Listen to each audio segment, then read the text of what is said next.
In class, we were talking about the Baroque style. This is a term that we use as art historians to talk about the 17th century throughout Europe.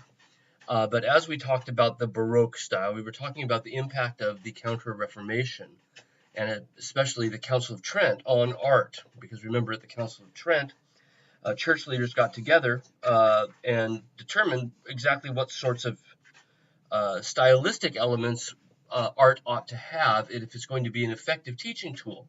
And as you remember, they arrived at three basic criteria: simplicity, realism, and a sort of dramatic emotionalism.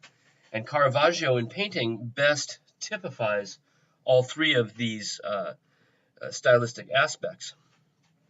In sculpture, Bernini is really the best exponent in Italy of the Baroque style. His David from 1623 is as Baroque can be. And the best way to illustrate this is to compare it back to Michelangelo's David from the High Renaissance, to talk about what is Baroque versus what is High Renaissance. And whereas Michelangelo's David is in repose, in contrapposto pose, relaxed and waiting for action, Bernini's David is in the middle of that action. He has a sort of clenched focus and a sort of externalization of his action, whereas Michelangelo's David is entirely internalized. It's really about this massive figure as a thoughtful being rather than an active being. Bernini's twists around in space, whereas Michelangelo's stands full frontal and really provides to us only a single viewpoint. Bernini gives us all sorts of details to lock it into a particular moment in the story. He's winding up to throw the rock, whereas with Michelangelo's David, there really is no details that tell us exactly when in the story we are. And with this dramatic twist, this highly emotional, very, very Baroque approach that Bernini gives us, there also is a sense that there is no single viewpoint that is the principal viewpoint, the best viewpoint. And this is also very much unlike Michelangelo's work. We're really invited to walk around the sculpture looking for additionally pleasing viewpoints as we move around. And again, that's that Baroque interest in engaging us with the work, making us participants rather than simply viewers. And that's something that we saw in painting as well. Now, Bernini's work was commissioned by one of the College of Cardinals, Scipione Borghese, for his palace in Rome.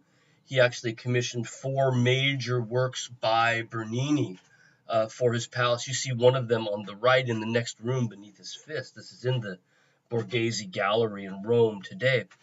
This is important for us to understand Bernini and put him in context, because Cardinal Borghese was the nephew of the Pope, Pope Paul V. And by commissioning these incredible works by Bernini for his palace, that brought Bernini to the attention of the papacy. And it sort of started Bernini on a major career working for 3 successive popes on numerous projects in Rome. And in fact, really Bernini is instrumental in the Rome that we know today in many of its designs. For example, it was Bernini who was responsible for the arms of St. Peter's, these embracing arms around the square of St. Peter's. You can see the size of them by the buses that are stacked up like little sticks, like matchsticks, at the foot of the square. But not only did Bernini design the architecture, he also designed the hundreds of statues that appear across the top of that, all of which are over life size. So Bernini had this incredible career, really kick-started, if you will, with the David for Borghese, and ended up working for a number of successive popes. We have a couple of Bernini's in local collections, not really oversized ones.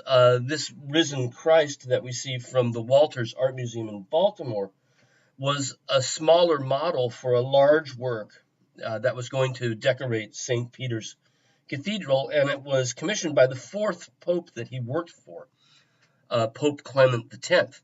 And so this small model of Christ rising from the grave was Bernini sort of working out the compositional issues for a much larger sculpture. And you can see with both of them the dramatic twist and turn of the body, the way in which that emotional pose invites you to participate by wandering around it. The robes each of the figures wears plays a sort of an important role in that, because those bolts of cloth also wrap around the body in a sort of serpentine way, making it more proper, if you will, covering up the naughty parts, but at the same time making a visual trail that leads the viewer around each of the two figures. This is a Bernini hallmark. Bernini's most famous work, and probably his single most theatrical work, was a sculpture of Saint Teresa of Avila, a saint from the period of the Counter-Reformation. Saint Teresa practiced a very personal, empathic, and visionary faith.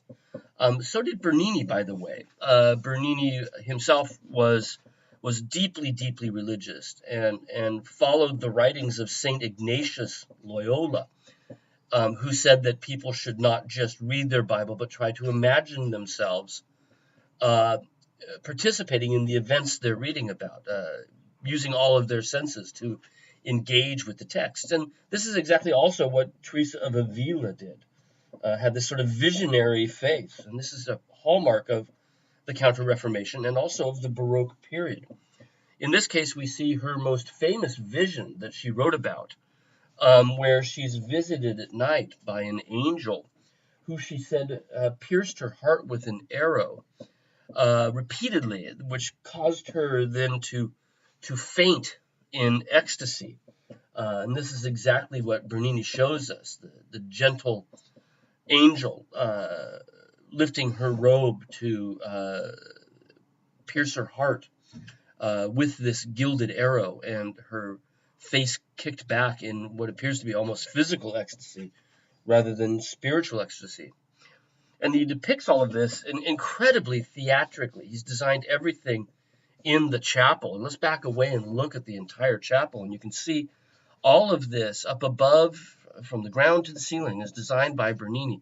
The choice of colored marbles, the stucco in the ceiling, where some members of his shop have painted clouds and heavens opening up, the stained glass window designed by Bernini, the architecture surrounding St. Teresa designed by him as well. And you can even see, if you look at the right over here, sorry about that, you can see on the right-hand side the members of the family who paid for the chapel, looking in almost as if they're in a theater seat from the sides. And here we see on the opposite side that same sort of theatricality addressed by the patrons of the piece, as if watching some sort of stage play. And Bernini manipulating all elements, even stained glass above the angel that would flood down those wooden rods covered in gold as heaven opens up onto St. Teresa. So this is really all very, very Baroque. It's dramatic, right? It's emotional. At the same time, it's direct and simple. It's realistic looking, insofar as a vision can ever be realistic looking.